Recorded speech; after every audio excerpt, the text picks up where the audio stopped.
Hello guys, আসসালামু আলাইকুম।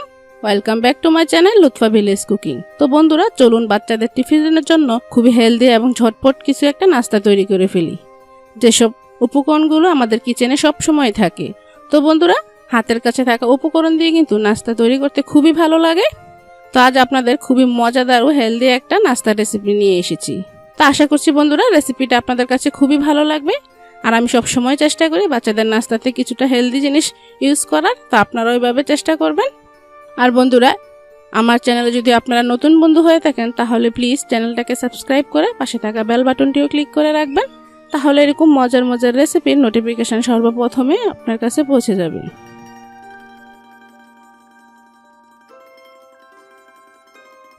তো বন্ধুরা, নাস্তাটা তৈরি করার জন্য এখানে আমি বড় সাইজের একটা আলু সিদ্ধ করে নিয়েছি। আলুটা টুকরা টুকরা খালি করে আমি সিদ্ধ করে নিয়েছি আর পানিটা একদমই ঝরিয়ে নিয়েছি। তো এখন আমি একটা ম্যাশারের সাহায্যে খুব ভালো করে ম্যাশ করে নিচ্ছি। চাইলে কিন্তু কাজটা আপনারা হাতেও করতে পারেন। আর ম্যাশ কিন্তু একদম মিহিভাবে করতে হবে, যেভাবেই করেন বন্ধুরা ম্যাশ কিন্তু একদম মিহিভাবে করবেন, তাহলে দেখবেন নাস্তাটা খুবই সুন্দর হবে।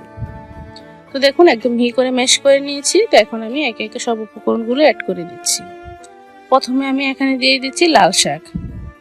যেহেতু আপনারা বাচ্চাদের জন্য তৈরি করতে চাচ্ছেন, তাহলে কিন্তু এভাবে একটু পুষ্টিকর কোনো কিছু অ্যাড করবেন, তাহলে দেখবেন বাচ্চারা খেয়েও নেবে আর বাচ্চাদের পুষ্টির ঘাটতি অনেকটা পূরণ হয়ে যাবে।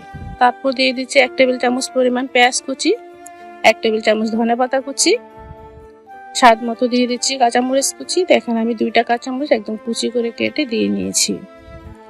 স্বাদ মতো লবণ দিয়ে দিচ্ছি।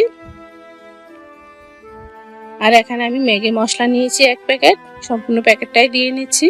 চাইলে এখানে চাট মশলা বা গরম মশলাও দিতে পারেন।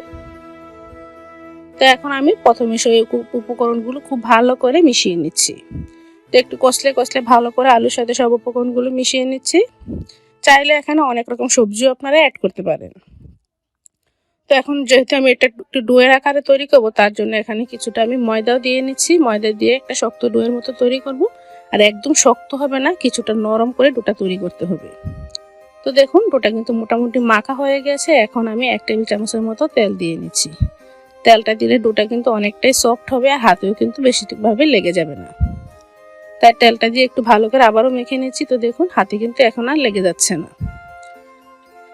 একটু তেল দিলে কিন্তু নাস্তাটা খুব সহজেই তৈরি করে নিতে পারবেন। তো চলুন নাস্তাটা এখন আমি তৈরি করি। তার জন্য একটা পিঁড়ি নিয়েছি, এর উপর আমি একটু তেল লাগিয়ে নিচ্ছি।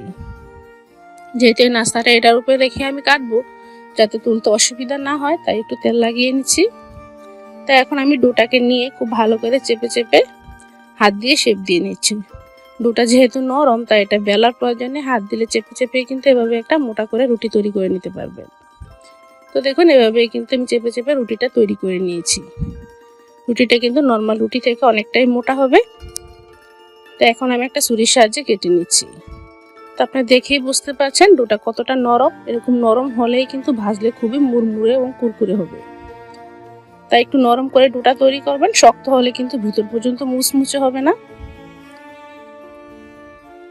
তো দেখুন, কাটা হয়ে গেছে। আমি একটু ট্রায়াঙ্গেল শেপ করে কেটে নিয়েছি। তো সাইডগুলো যদি দেখুন বাঁকা হয়ে যায়, তাহলে হাত দিয়ে একটু চেপে চেপে সোজা করে নেবেন, তাহলে খুব সুন্দর একটা শেপ চলে আসবে। তো এখন আমি চুলায় চলে যাচ্ছি ভাজার জন্য। তার জন্য চুলায় আমি 3 টেবিল চামচ তেল দিয়ে নিচ্ছি। এটা কিন্তু একদম ডুবো তেলে ভাজবো না, অল্প তেলে আমি নাস্তাটা ভেজে নিব। অল্প তেলে যদি আপনি মিডিয়াম আঁচে নাস্তাটা ভেজে নেন, তাহলে কিন্তু খুবই মুচমুচে হবে। তেলও খুবই কম লাগবে আর খেতেও কিন্তু খুব ভালো লাগবে।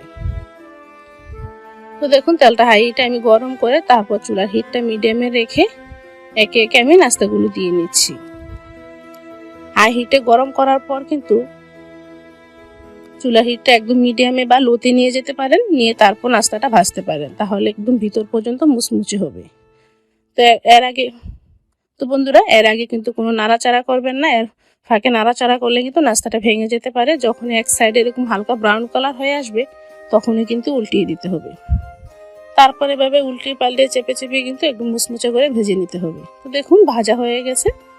এখন আমি তুলে নিচ্ছি। দেখুন, অনেকটাই প্যানে কিন্তু তেল রয়ে গিয়েছে। খুবই অল্প তেলেই কিন্তু এই নাস্তাটা আপনার তৈরি করতে পারেন। বাচ্চাদের টিফিনে বা ঝটপট বিকেলে নাস্তা হিসাবেও এটা দিতে পারেন। ইনশাল্লাহ একদম চেটেপুটে খাবে। তো তো দেখুন রেসিপিটা দেখতে কতটা সুন্দর দেখাচ্ছে, খুবই লোভনীয়, খেতে কিন্তু অসম্ভব মজা। সসের সাথে খেতে পারেন বা চায়ের সাথেও আপনারা এটা খেতে পারেন। বাচ্চা কেন, বড়দের জন্য খুবই পারফেক্ট একটা নাস্তা। তো আশা করছি রেসিপিটা আপনাদের কাছে খুবই ভালো লেগেছে। যদি ভালো লেগে থাকে প্লিজ বন্ধুরা ছোট্ট একটা লাইক দিয়ে আমাকে কমেন্টস করে জানাবেন। তা আপনার লাইক এবং কমেন্টস আমাকে অনেক ইন্সপায়ার করে।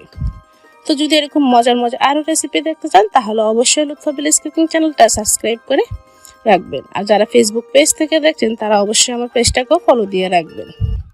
তো আজ এখানে শেষ করছি। সবাই ভালো থাকবেন, সুস্থ থাকবেন। আল্লাহ হাফেজ, আসসালামু আলাইকুম।